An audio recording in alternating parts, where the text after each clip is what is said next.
Today we're gonna talk about EFT interventions. It's chapter number 3 from Becoming Emotionally Focused Therapist. It's a difficult chapter. There's a lot to cover there.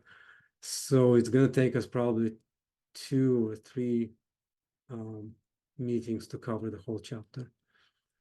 Today we're gonna cover the one part of it, and we'll discuss which one to cover, and then we'll continue for the next 4 or 6 weeks.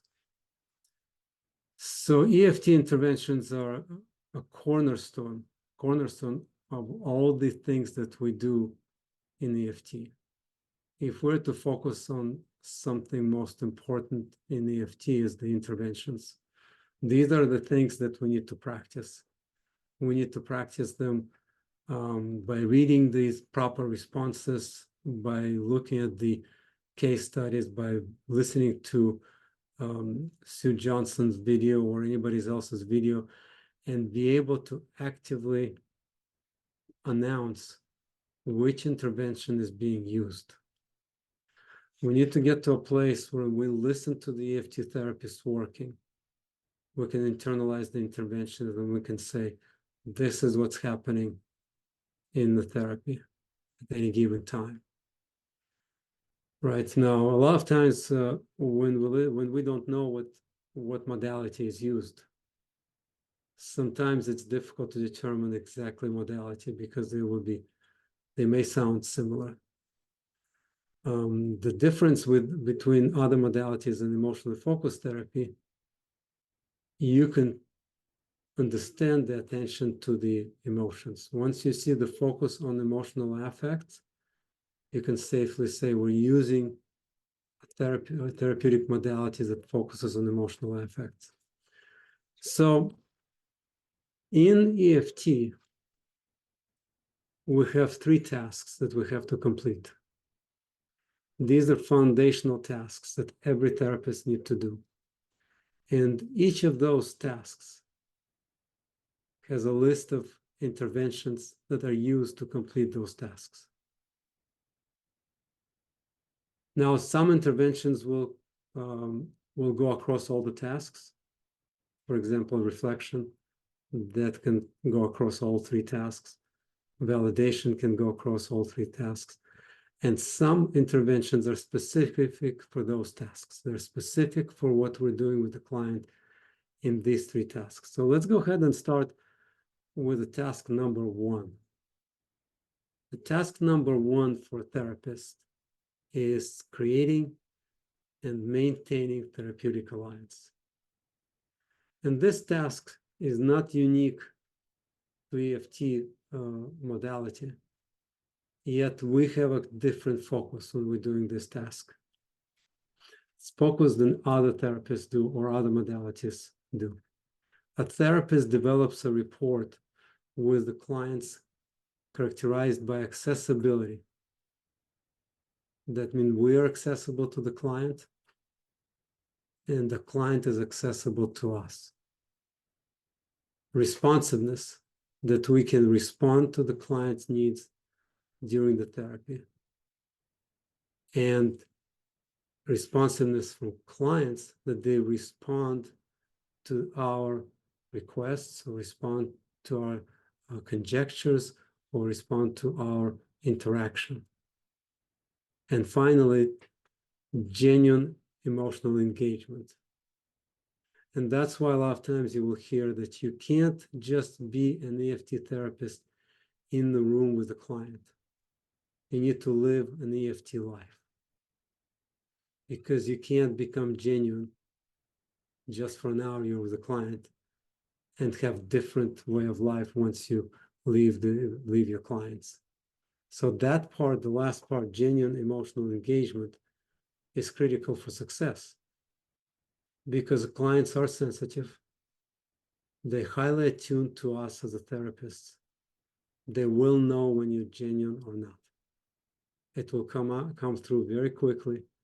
And once they determine that we're not genuine, they will not be able to align with us. And creating therapeutic alliance becomes very difficult.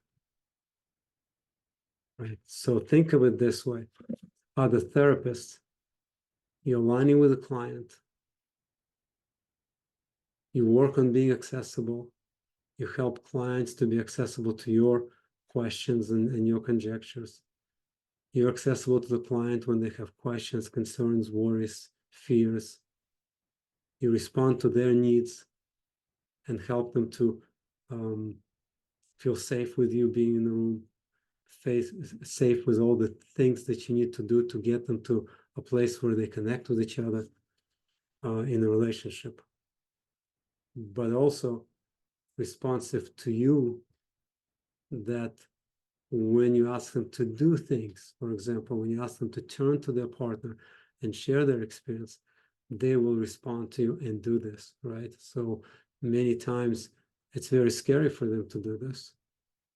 But when you have a strong therapeutic alliance, they will trust you to protect them. They will trust you to help them to get through this difficult moment. And finally, to be genuine with your client and engaged from your heart and from your lived experience, right? This is, although we have a very strong process in EFT as we follow the process, but the interaction with the client is genuine on heart-to-heart level, on connecting with the clients and understanding their needs. And also for us as a therapist, understanding there's a purpose for us to be in this room. There's a reason why we're there. And the reason why we're there is to help the relationship to thrive. Because normally when clients come to us, they look at us as a last resort to help them to get out of their terrible, terrible tornadoes, with terrible interactions. And they come and they say, we tried everything by ourselves, nothing worked, and finally we're here, please help us. And we can only get to help them if they believe that we're genuine with them, if they trust us, that we have best interest in mind to help them to recover. So that's the task number one, very important task. Therapeutic alliance is not a one therapy session process. The therapeutic alliance is every session. You check the therapeutic alliance, you verify that it's intact. If anything threatens the therapeutic alliance, we have actively going to repair that alliance so we can come back and still be the person that they trust. So the second task, which is assessing, assembling, and reformulating their emotional experience and their emotions. Now, today we're going to spend most of the time on the interventions for task number one. In 2 weeks, we'll do that task number two, and in 2 weeks, we'll do task number three, just because each of them is big. And if we try to do them all at the same time, it's going to be really difficult for us to absorb everything. It becomes very overwhelming. So the second task is assessing, assembling, and reformulating emotions. And I think I'd like to focus on that last part, reformulating emotion. One of our tasks is to help the clients to adjust their emotional experience and experience everything from attachment framework, right? Because we can have very big emotions of frustration, disappointment, anger, shutdown, right? These are big emotions, and these emotions that do not create safety in a relationship. But it's our job to assess softer emotions, to assemble those softer emotions, and then taking the big emotions and reformulating them from attachment point of view. And a simple expression would be, of course you feel angry. You want to be close to your partner. You want to be connected. You want to know that you're loved. And when you can't figure out how to get there, you become angry, frustrated, and you raise your voice, right? We want to reformulate it from attachment point of view, that the big emotions make sense. Every emotions you experience makes sense. So as the therapist, in task number two, we need to learn to access, and engage with clients' emotional experiences, regardless what level those emotional experiences are. They can be on a very soft and internal emotional experience, very vulnerable and very open, or we can process emotions that are very strong and powerful, emotion that push you away, or shut you down, right? All of them we accept, unrelenting in accepting all these emotions, because only when we can access those, and we can understand and make sense out of them, assemble them into meaningful expression of what's happening for them, and reformulate them in attachment needs, attachment wants, and attachment desires, we can help the client. So that's why task number 2 is very important. So part of that is to be able to facilitate the expression of new and expanded emotional experiences. When our clients come to us with distress in their relationship, most of the emotional experiences are constricted. Many times they're black and white. Many times they're dichotomy. It's either good or bad. It's either angry or shut down. Right? The extremes are big, but between every extreme, there's 98 possibilities of different emotions, right? So our goal is to help them to facilitate expression of new emotions. We're going to be teaching them and helping them and experiencing with them our more nuanced emotions, more gentle and softer and a little bit difficult emotions that are difficult to access at the moment of stress, but nevertheless, they're the ones who bring couples together. Because the surface emotions, the one that feel like a hurricane, they won't bring couples together. They've been fighting these emotions for many years before they come to us and say, help us. And then by understanding emotions, reformulating them, assembling them, we can help clients to restructure their patterns of interaction. Because whatever patterns of interaction they have today, they don't work. That's why they are in your office. If they would work, they wouldn't show up. If they were able to do this themselves, they wouldn't show up. Unfortunately, we can't do surgery on ourselves. As a couple, when couple tries to do surgery on themselves, most of the time they fail, and the cycle and interaction become worse and worse and worse. And then you're going to be dying the relationship will be dying by 1,000 cuts, by 1,000 hurts, by 1,000 drips. And then they come to us. So by accessing, assessing, assembling, and reformulating emotions, we will help them to restructure their problematic patterns that didn't work before and will not work in the future. And then we will help them to engage on a different level where there's a clarity of what's happening, and that will promote change. And that's why in EFT, corrective emotional experience is the agent of change. So it's our task to use corrective emotional experience to help clients to recover from their distress. And task number 3, restructuring key interaction. We already know when the clients show up in our office that whatever interactions they have between themselves, they are not working, or they may be working once in a while, but most of the time they fail. Every interaction that does not work, every interaction that fails, creates a barrier between two partners. It's like throughout our life together, we build a wall. And every interaction that didn't go well, where we got shut down, we got screamed at, we walked away, we insisted on something to happen, and then both partners get hurt. It's like putting another brick in the wall. Put a little cement, put a brick, then another fight, that's another brick.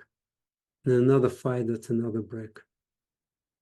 And then after 10, 20, 30, 40, 50, 100 fights of couples living together for years, 10, 15, 20 years, before you know, there's a thick, a wide, and a tall wall between two partners where they can't see each other anymore. The only thing they can see the wall, and the only thing they can see that there's an enemy on the other side of the wall. Sue Johnson's book, Hold Me Tight, it's like an educational book. It's not therapeutic book. So we can work, we know that cognition itself doesn't work. So we need to have a corrective emotional experience based on experiential work.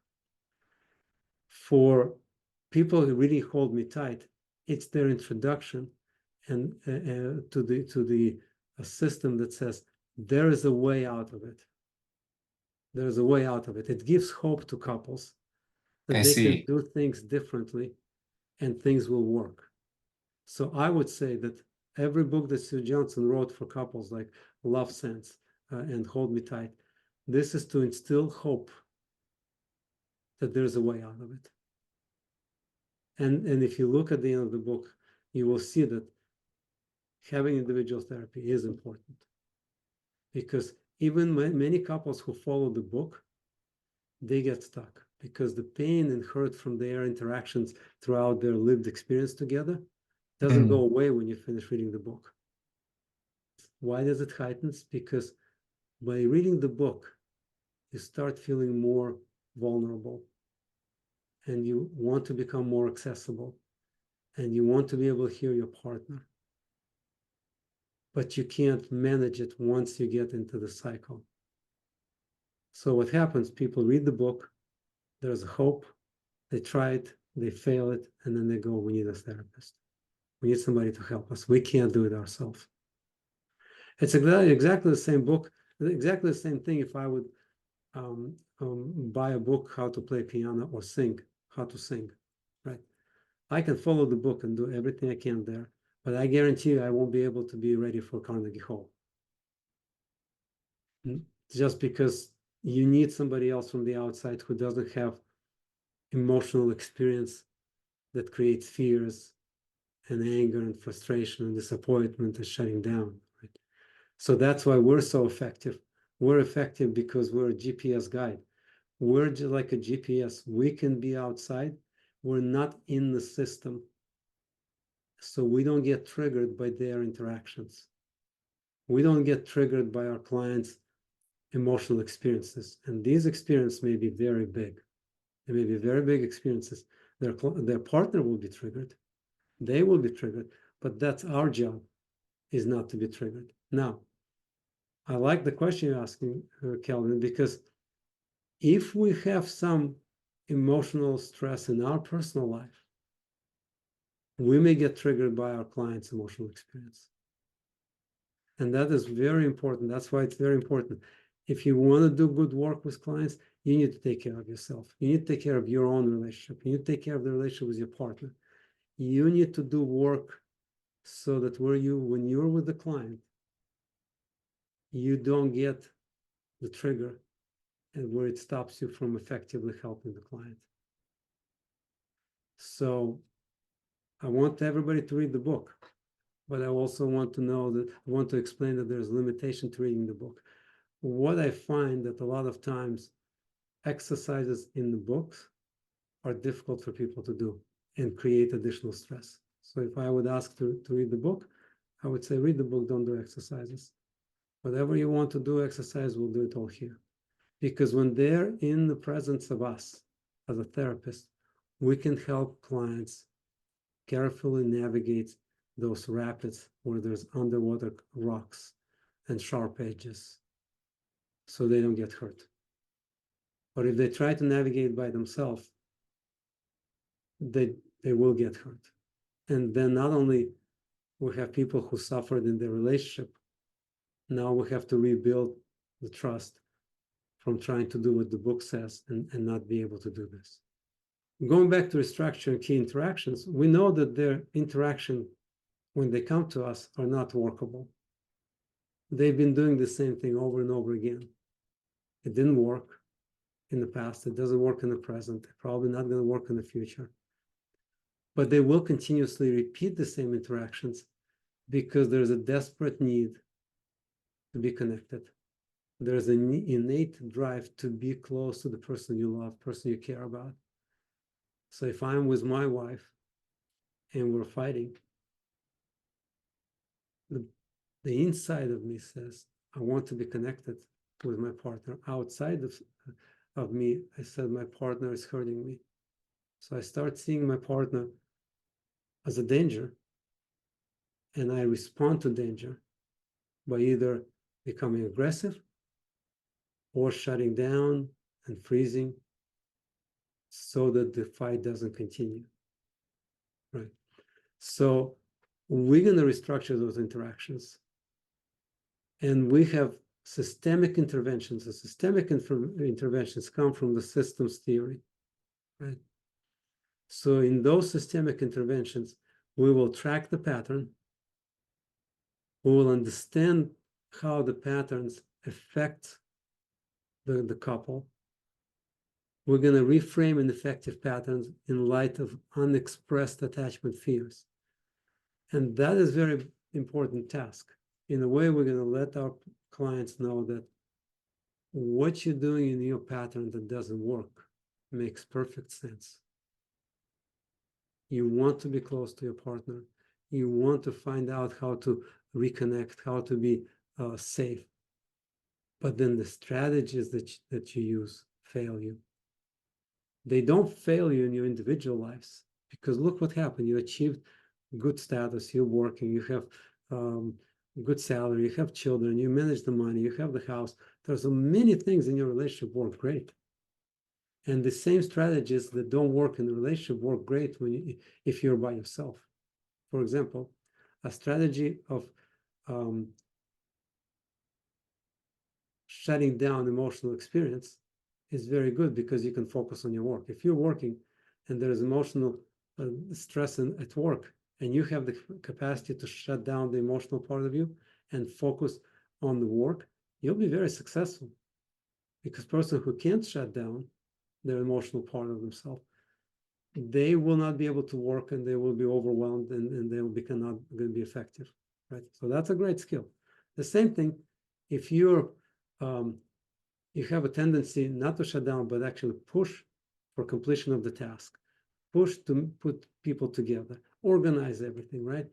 That's a great skill, because you come to work and you're on time, punctual, always complete all the tasks. Make sure that you follow up with everything. Talk to everybody who is involved in the project. Make sure that they finish everything. Great task, great skill, awesome skill. I want people like this. But that skill does not work in a relationship. That skill will interfere with connecting with your partner. The same as your partner's skill of withdrawing will interfere, your skill of pushing and pursuing will interfere. So we're going to use systemic interventions to track the pattern. And that's why we say a lot of times it's a cycle. It's a cycle fault. It's a pattern's fault. Neither clients have intention to hurt each other, but they get stuck in this cycle, and the cycle takes over.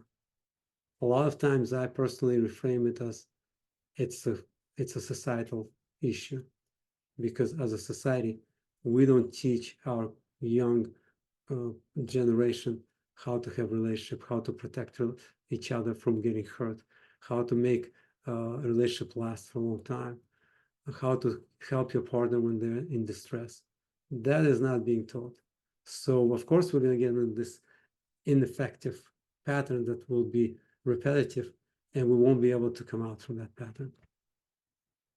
And most of the time, those patterns are driven by our fears, whether we're not loved, we're not good enough, we're too much, we're failing all the time, our needs to be close to our partner, to be accepted by our partner, to be loved, to matter. And in task number 3, we're going to shape a new way of interacting. We're going to take all these behaviors and strategies that don't work, and we're going to restructure them just a little bit. We don't have to restructure them 100%, just a little bit. And small change in restructuring interactions make huge difference in how couples interact with each other. So we're not trying to change people. We're trying to shift paradigm. Shift paradigm so they can see that the strategies they can use right now are ineffective and they create stress. But by adjusting those strategies just a little bit, they can be successful. They can feel safe that they're good enough. They can feel safe that they're not failing. They can feel safe that their partner loves them and cares about them and they're important and they matter. They can also feel that their partner will be always there for them when they need them. So the restructuring key interactions becomes an essential part of completing our therapeutic work and helping couples to have a new way of relating to each other. And when they learn those new ways of relating to each other through experiential work within the therapeutic environment, they don't go back. They don't go back because this system only improves relationship with time. So let's look at the task number one, and that's as far as we're going to cover today, because there's just too much material if we cover everything. So task number one, the intervention for task number one, which is creating and maintaining therapeutic alliance, there's 6 interventions that we use during the building and maintaining therapeutic alliance. One is empathic attunement, acceptance, number 2, genuineness, self-disclosure and transparency, active monitoring of the alliance, and joining the system. These are 6 interventions that we need to use. Now, those interventions are not one-time use and move on with the therapy. These are constantly run on a separate track in our mind. And as we see maybe a rupture in the alliance or decrease in therapeutic alignment, we need to use these strategies to attune to our clients, to accept our clients, to be genuine with our clients, to provide self-disclosures in the moments when it's needed, and transparency, actively monitoring the alliance by inquiring with your clients, is everything okay? Are we still in the right place? And joining the system. And that means that you are part of the system. When the couple comes to you and you start working with them, you become part of their system for that 1 hour and a half when they come to your office or when they're online. So what I'm going to do, I'm going to go through each one of those right now. And we're going to make sense out of each of those interventions and how, and then I'm going to give you some examples for each of those interventions. And if you have any questions, we can stop and explore each of those as needed. So there's a little bit of there's a lot of, I don't know, text here. So, but I kind of put different colors for you so you can make sense. The first 2 lines, it's what we already covered, right? Task 1, interventions. Second line is what is task 1? Creating, maintaining therapeutic alliance. Line 3 is empathic attunement. So these 3 lines we already know. And then the explanation comes below this, right? So empathic attunement, the way that we view it is focusing on the client's verbal and non-verbal messages. And that is, a lot of it comes from Gestalt work, where we look at our clients, we observe our clients, we listen to the messages, we listen to the tone of voice, we look at the facial expression, posture that they present, anxiety levels within the client as we observe them.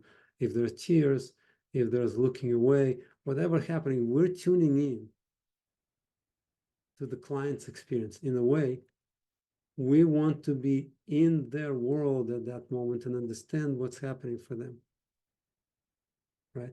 However, we're not explicit yet. We're tuning to their experience. based on the words they say, how they express those words. And then we use our imagination. Our imagination, by understanding attachment needs, by understanding the process of EFT, and how we can provide empathic reflection in such a way that clients understand that we get them, right? So in this particular case, so for example, let me just read a little bit more. The therapist used imagination and personal reflection to empathically connect to each client's experience and to the therapeutic alliance, right? So it's part of you, it's your work, you're using yourself and your experience in EFT to tune into your client's needs and their experience and navigate through this. So what I did, there's a little exercise that I put together. And the purple color says, this is what the client is saying. And what we're going to do, we're going to try to figure out 3 things from this two sentences. What is the emotional experience and what is client experience? What is their emotion, right? What is the view of self that the client has when they share this? That's a view of themselves. And what is the view of others that the client is experiencing? So let's go ahead and see if we start from here. My boss is on my case all the time. I achieve more than any of my colleagues, and yet I'm monitored like a hawk. It's totally unfair, and I'm just fed up. Right? Now, on the surface of it, if a client says to you this sentence on the surface, we can say, yeah, that sucks. I cannot imagine that this happening for you, right? But is that a true attunement to what the client just shared with us? And a true attunement to the sentences they tell us is when you can imagine the emotion that comes with it, if you can imagine the view of self client is experiencing, and if you imagine view of others that they're experiencing. Why is it so important? Because later you can build a conjecture and check it out with your client. And the client will feel safe with you. We as the therapist can make a guess because we know attachment, we know how people's relationship work, and we know the needs that people have. So let's do a little guess here. My boss is on my case all the time. I achieve more than any of my colleagues, and yet I am monitored like a hawk. It's totally unfair, and I'm just fed up. What do you think the client experiences? What emotion do you think client is experiencing when they're sharing that with us? Right, with everybody kind of saying, I'm not good enough. My boss is on my case. I achieve more than any of my colleagues, yet I'm monitored like a hawk. It's totally unfair, and I'm just fed up. I just fed up. So you can see that we can assign all this the surface emotions, right? But there's also maybe some of the more primary emotions that I'm sad, I'm ashamed, right? We can guess. The nice thing is we can take emotions and check it out with our client, right? And say, hey, that must be so difficult. It feels there's lots of anger as I hear your voice, intensity of your voice. Is that what's happening? There's an anger with it? And the client can tell you, yes, there is an anger. The client can say, no, it's not an anger. It's actually, I'm just pissed off. But it's not an anger. I still want to work in that company. But this is how we can work with the client. So the first to get that attunement is guess on emotions. I can see my client is angry. I can see they feel that they're not trusted. I can see how anxious they are. Of course, we're going to interpret it in attachment and what we learned about attachment and through relationship, but our experience matters too. But we're tuning to our client's experience and we imagine this is what must be feeling for them. Because only then we can go back to the client and say, this must be so difficult. I can hear the anger in your voice. And I can see how you tell yourself, I'm not valued. I'm not valued at work. What's happening? Right? So you can tune to that. And what do you think the client's view of others? What's the view of others in this sentence? The view of others is, I work hard, I make sure that things happen. And other people don't have to work that hard. But I get all the trouble. I'm watched like a hawk.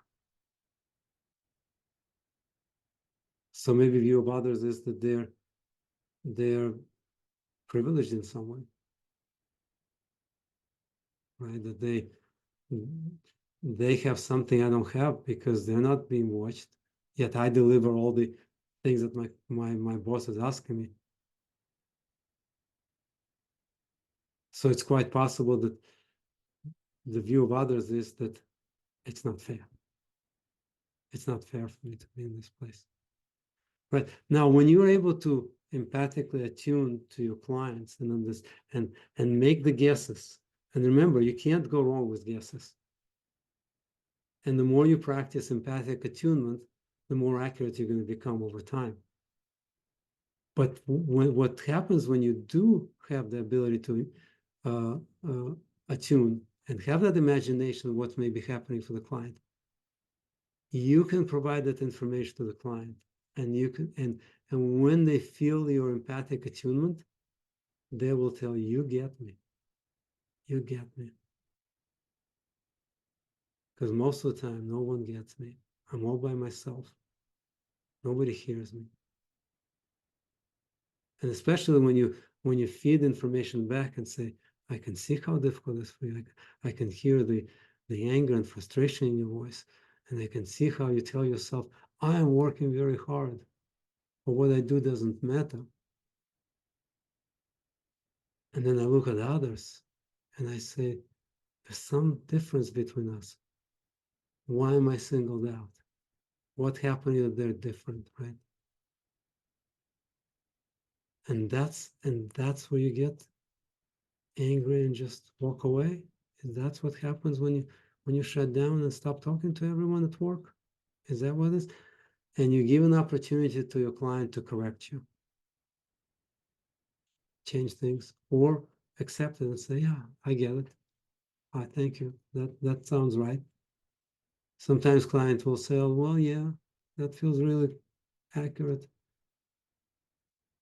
Or they may come back and say, that's not exactly how I feel. But empathic attunement is to staying with the client and asking those three things. What is the emotion in the room as a client shares with us their experience? What is their view of self in this experience? And what is their view of others? And you can explore each one of them separately with the client. So the second intervention is acceptance, right? So we're going the same way as before. Intervention, creating, maintaining a therapeutic alliance, that's task number one. And acceptance, that's the intervention we use. And acceptance means that we do not pathologize our clients. We actively resist assigning any deficit or defectiveness to our client. We fight it, even if our body says everything. No, there's something wrong with. We fight it because we know that there's no solution by assigning a pathology, and there's no solution by seeing our clients as deficient or defective in some areas. The problem is that as soon as we start seeing our clients that they have some deficit, every time we meet with the client, that's what shows up, right? So the active resistance is taking what the client tells you and meeting the clients where they are without assigning your own judgment or values or your own experience to the client's experience. In a way, the ultimate acceptance is accepting clients that what's happening for them is absolutely true and accurate, and it makes sense what's happening. There's no problem that is what they're describing to us. There's no issues there, and that we don't have to change their experience. We don't have to modify it in any way. We can accept what they bring to us just the way it is. Right. So here's a client in purple and the therapist in green.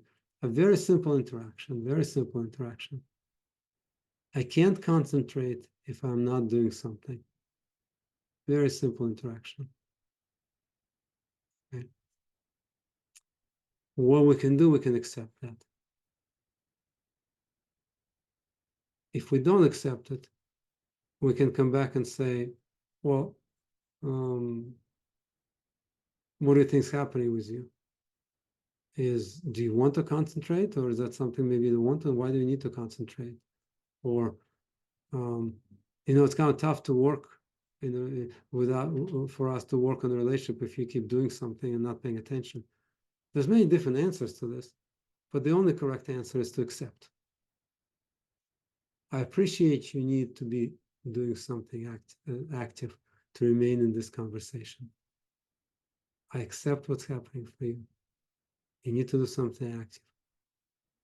I'm not pathologizing it. I'm not assigning deficiency or defectiveness in you not be able to sit still and shaking your leg, or maybe looking through the window, or fiddling with keys. That's absolutely okay. There's nothing there to discover, or there's nothing there to process, but it's there to accept. Because the only way to understand what's happening with the client is to accept it first. The step number one, acceptance. It's always acceptance. We can't even go and process this if we don't explicitly accept it and let your client know that makes sense. If this is what you're experiencing, this is acceptable. We don't assign pathology to it. We don't assign any deficit to it or defectiveness to it. Only when we can accept our client's experience or what they share with us, we can then help the client to navigate through their experience. And the reason we will be able to help them to navigate through their experience, because they will trust you. They will trust you to take you to different places and find the answers that they're looking for.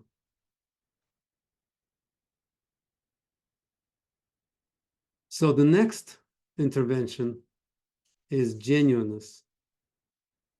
And this is a very important one. I find myself working with clients that I can start sensing myself that when I'm not 100% genuine, that something is, if I'm not aligned with the client, if I'm not congruent with the client, if I have my own stuff coming up for me, I may not show up in a genuine way. And a lot of times, if that happens, I know I need to take care of some things on my end so I can show up for the client and be genuine with their experience, not bringing up my own experience of stress or into the session. So when we talk about being genuine, is we bring a real human encounter with the client. That means if we make a mistake, we talk about mistake, right? You can try to make to do an enactment with a client that will not work. The client says something and they get into a bigger fight. And it's okay for us to say, we tried something and maybe I tried it too early. I'm wondering, maybe I tried it too early. Maybe we're not ready for this. Do you mind if we can go back a little bit and try to repair that? Right? It's okay for us to accept that we don't make everything perfect. We have missteps. Like any human being, we can make missteps. And if we do, we can focus on the client's experience at that moment, rebuild the alliance without us trying to explain why we're doing this. And the biggest part of it comes when the client says, what you did didn't feel right. when they tell us they're dissatisfied or mistrusting us, we need to respect that, not become triggered by it or reactive to this. We need to respect it, accept it, and help to navigate through this and become a real human being, that not everything we're going to do with a client in the therapeutic environment will provide perfect outcome. Sometimes work is very messy. The interaction is very difficult. The struggle that partners had for many years comes with many hurts and many traumas over the years. Right? And sometimes we may get overwhelmed with everything that happens. But if you notice that genuineness is not coming through, then first thing is to look at yourself and say something happens. And I find a lot of times when that comes up for me, that means that we're too deep in the conversation. Clients get overwhelmed, I get overwhelmed, and we need to take a break. And sometimes as simple as taking a break. And let's take a 5-minute break. Let's get something to drink, come out, stretch our legs, take fresh air, come back, and regroup again. And then you're back into being connected with your client. So here's an example statement. The client is demanding, saying, we want tools to make change. Aren't you going to give us tools? And this is not invented words. The clients will say that. And they want something to be done because they've been suffering for so long. They show up in the session and they don't have time. They don't have time with slow and comfortable conversation. We're dying here, right? And they will come to you and say, give us something. And then the way to respond is, I understand you're eager to make changes as quickly as possible and want to get out of this painful place you're in. Absolutely. I will be helping you with this. Right? We don't fight that. I mean, the difficult part would be if I would say, well, EFT is actually requires you that you do all the work here. So you don't really need to take any tools home and do anything at home because there's no homework assignment. That would not be genuine connection with the client. And also, this would not be respecting the client's expresses dissatisfaction or mistrust. We need to know when the client is telling us something doesn't work, they're asking for help. And we show up to help them. Right? Some time ago, I had an encounter where the client said, this session is a waste of time. I came here to reconnect, but I'm not connected to anything. So it's just a waste of time. Thank you. And we finished the session at that time, right?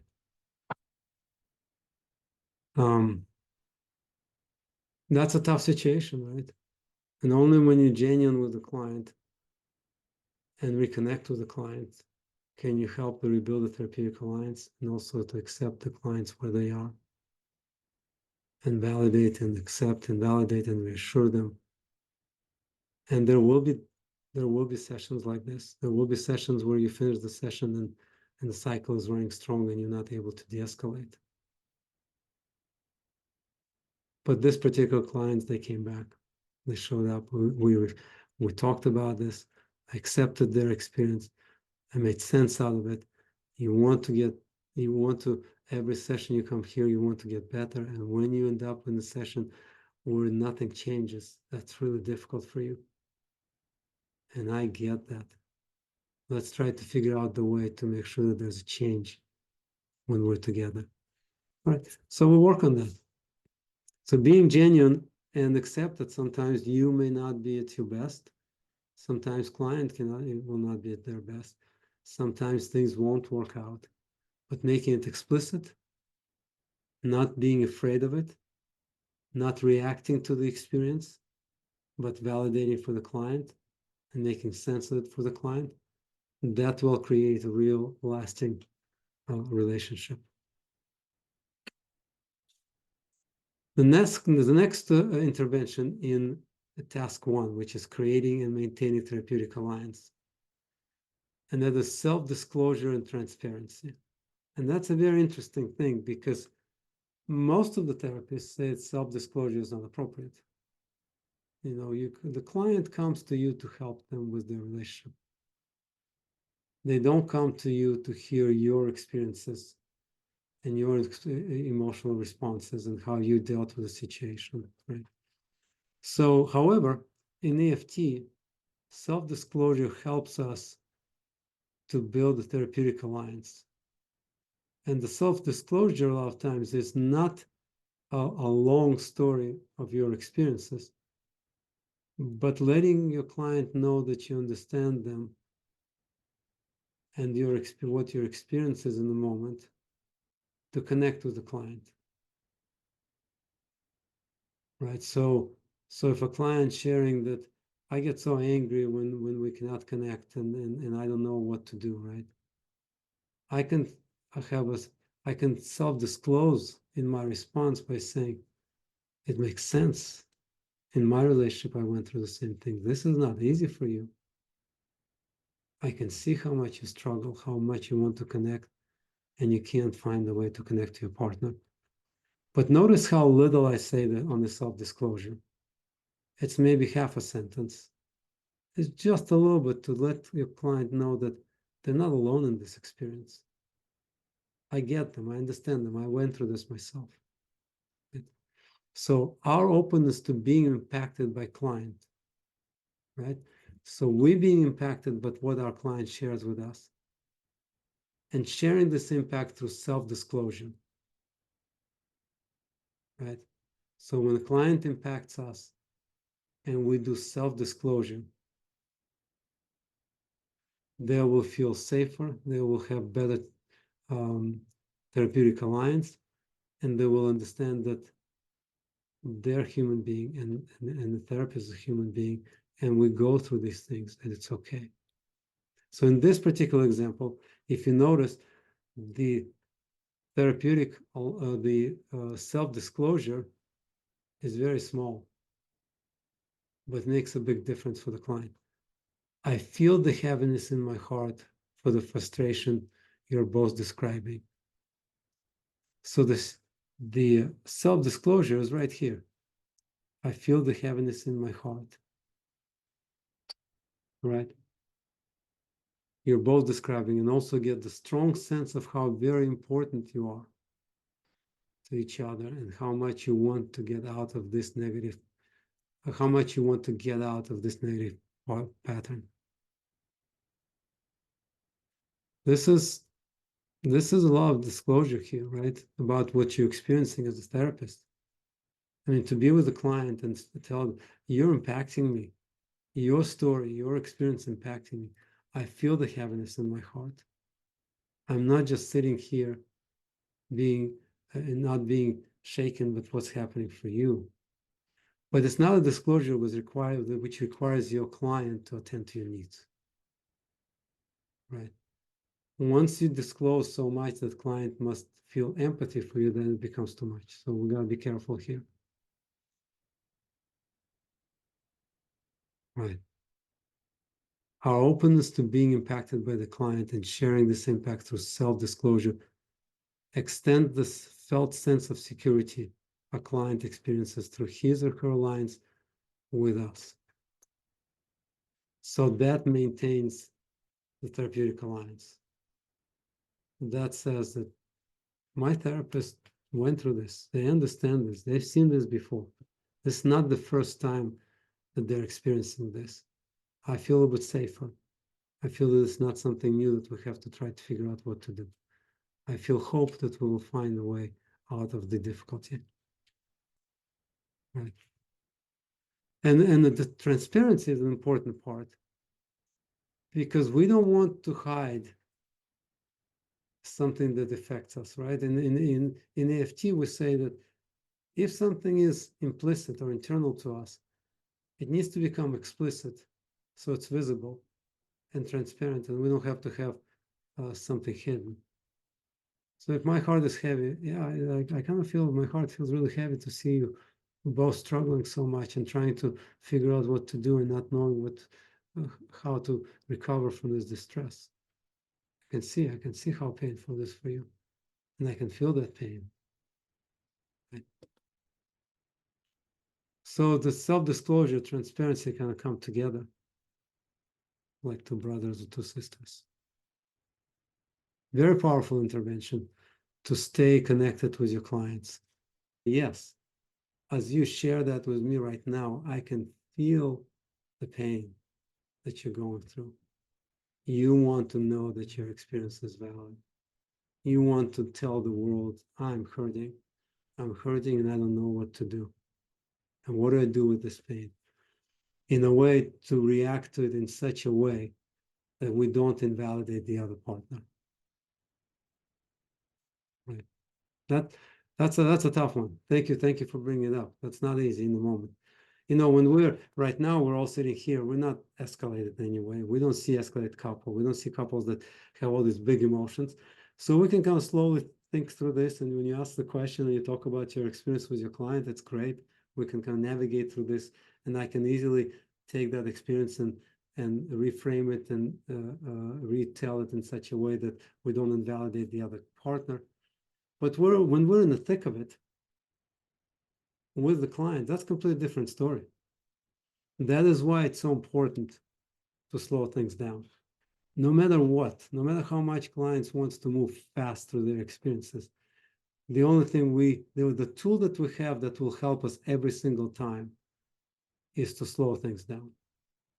And the slowing thing down not only allows our clients to soak in their experience and let us stay with their experience, but it also gives us time to process and reprocess the experience and help the clients to make sense out of it. So if we go too fast with our clients, we'll get tripped ourselves. So doing the alliance and building the alliance, the slow is fast. And I know that a lot of times we bring the example of the tortoise and the hare running, who gets there first, right? Well, it actually works, because when you go slow, you make less mistakes. When you go slow, you help the clients not to make mistakes and not to hurt each other. When we go fast, we may skip some steps and miss the opportunity to help our clients to stay safe. All right. The next task is active monitoring of the alliance. And Sue Johnson said many times, the alliance is not a passive thing. So you don't build alliance on the first session and they say we're aligned and we're attuned. Not to worry, for the next 10 weeks we're going to be aligned. The alliance need to be monitored on every session. It's very easy to break alliance because misunderstanding of cultural content, not responding in such a way that may be uncomfortable for your clients, using words that may have different meaning for your clients. And if we don't know that, we can accidentally walk into a difficult situation. So as we do different interventions with our clients, we constantly monitor and check to see that we're still in tune with our client, that we're still connected, that we still get what their experience is. And that is why a lot of times in EFT, if you listen to the EFT therapist, most of the statements will end with a question mark and a small little sentence that says, is this how it is for you? Is that what you experience right now? Is that what happened to you when your partner just right now rolled their eyes? Is that how you see your relationship with your partner? Right? So you do this guess is based on your experience. You talk about their experience and then you validate it. Is that what it is? in a way, you're constantly checking to make sure that you're still in tune with your client's experience. And also you give them opportunity to retune into the experience. If you're not in their experience and the client says, no, that's not exactly like that, Jack, it gives me opportunity to retune myself and say, oh, maybe I stepped outside, maybe I stepped a little bit to the right, to the left. Okay, so that's an amazing process. Active monitoring of the alliance is the intervention that keeps clients safe, right? Because what we want to the clients to feel that they trust you. Because what you do and what you reply to and what you talk about is relevant to what their experience is relevant to their concerns. If you're going to be doing attunement to something that's not relevant to their concerns, that something is not important to their concerns, they will lose you. They won't see that you get them. Okay. So let's give an example. So it seems like that was too strong. The word fear does not quite fit what you're going through. Help me better understand what it is like for you, right? That's a question. That's a question at the end. Help me better understand what it's like for you, right? Because whatever we said, that was too strong. The client probably said, no, that doesn't connect to me. That's not exactly how that is. But then we retune ourselves. We accept that what we said is not exactly how the client perceived it or sees it or experiences this. And then we come back and we ask the question, help me better understand what it's like for you. We engage in client with the therapeutic process. And we trust our client to tell us when things don't fit. If what we say doesn't fit, we need to give lots of space to our client to come back and say, no, that doesn't fit. That's not exactly what I'm experiencing right now. And as soon as they're able to say that, we come along and we say, yeah, that was not right. That didn't connect with you. I can make sense now. But help me better understand what is actually happening for you. Or how are you experiencing this and how it affected you, right? So that's the active monitoring of the alliance. If we don't do this, we may lose the client and not even know that we lost the client. Many years ago, I had a client, and I said I was talking to his wife, but we always glance to the other partner, right? Even if we're working with one partner, every few minutes you got to look at the other partner to see what's happening with them. You can't just leave them alone. If I'm working with a spouse, I work with the spouse and I turn to the left, just check in, and go back to the spouse, I check in, because we don't want to miss what's happening on the other side of it, right? Because the other partner can be melting down or hurting or feel uncomfortable. And when I looked, I noticed that the partner is gazing. And when the partner is gazing, that they're not engaged. They're not engaged in tuning into their spouse and understanding what's happening with the spouse in the moment, because they're now attending to their own hurts and needs and some of the things that happen internal to them. So I said, do you mind, guys, if we stop just for a second? You both are doing great, but I noticed there's something happening here that I'm not aware of what's happening. Can you help me understand what just happened? When I talk to your wife and I talk about her experience, you start gazing and you start looking to the other direction. What just happened that kind of pulled you away from us?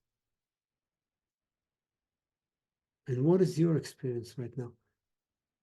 And that was enough for the clients to come back and say, yeah, I just went into the past and I just couldn't come back. But I appreciate you stopping. It gave me a chance to recover. but some of the things that you validating my partner with kind of affects me deeply. And I get kind of stuck in this place that I cannot even process it. I get overwhelmed. Great. That was great, what the client says. And then the next question was, yeah, that what I did with your spouse was really tough for you. I get that. Appreciate that you're sharing that. And that was a little bit too much, too fast. Yeah. And help me better understand what happened to you. I got overwhelmed. Yeah. Okay. Well, let's all take a deep breath. Let's take a few minute break, and then we'll come back and figure this out. Okay. And now we're back aligned, and both partners feel safe. I feel safe, and we can continue therapy. All right. I think the last intervention. Yeah, the last intervention is, and we're still on task number 1, creating and maintaining therapeutic alliance. The last intervention is joining the system. And the joining the system is not unique to EFT. Many therapists say that to make a difference in the client's experience or in the family experience or dyad experience, we need to join their system. So part of us joining the system saying, I am with you in your struggles. I accept varied experiences within your family. And I accept that one partner has one experience and the other partner can have a different experience. I don't accept one partner's experience and reject the other partner's experience. You both have your lived experiences, and you may look at the same situation and have different take on it and understand it differently and experience it differently. So ability for us to validate both partners' experience and being part of their system at the time they're right there in your therapy room or online is us joining the system and being part of their experience. Because remember, when they come to us, they say, we need your help. When we join them, there's a trust that they can share things with me and I can pass this information to their partner in a safe and measured way so that partners don't get stressed, overwhelmed. And then I can take information from their partner, process it in attachment framework and pass it back to them and keep everything safe. So without me joining the system, I wouldn't be able to do this. Part of the joining the system is being explicit that our work is here collaborative. I don't come from a place of expertise of your relationship. You're the experts in your relationship. I'm expert in process, understanding the emotionally focused process. So I'm a consultant. I'm process consultant, how you interact with each other. You are still experts in your relationship. I spend with you an hour and a half in this room, but there are another 168 hours in the week that you're not with me, right? And that's the whole thing. The partners should be able to acknowledge and validate their differences. And that's what we're going to work with. As I join the system, I will acknowledge their differences. I will validate their differences.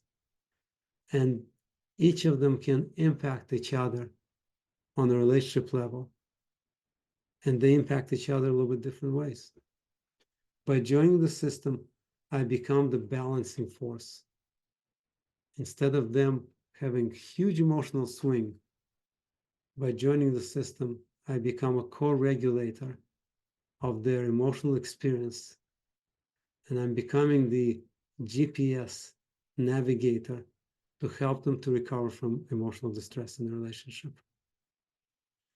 And all of these interventions that we just went in, they all come with every session, and we check in with every session, and we make sure that everything's connected. With every experience we're having with a client, we check in if the relationship and connection and the alliance is not broken. And that's why it's important that after every session, to be able to ask your clients, how was the session for you? How did you experience this session? How did you experience interaction with each other? How did you experience interaction with me? And get some feedback from your clients, because most clients, given a lot of space and safety, will share with you what happened for them and how they received that session. And that will give you a little bit of a understanding where you are with your clients. So this is task number one, intervention for task number one. We're trying to create and maintain therapeutic alliance. That's our number one task. Next time we meet, we're going to go to the intervention, task number two interventions, accessing, assembling, reformulating emotional emotions, right? And these ones require concepts. And we'll go through all the concepts. This is a long chapter, part of the chapter. We'll go through concepts and then we'll go through interventions, because we can't really talk about task two interventions until we understand the concepts of the EFT structure, and that exploring emotions, distinguishing core emotions from surface emotions, emotions as a process, key issues in working with emotions, risk acronym, how to work with clients, catching bullets, arrows, daggers, and knives. And then, so that's going to be the big part of it. So good work today. Thank you for participating.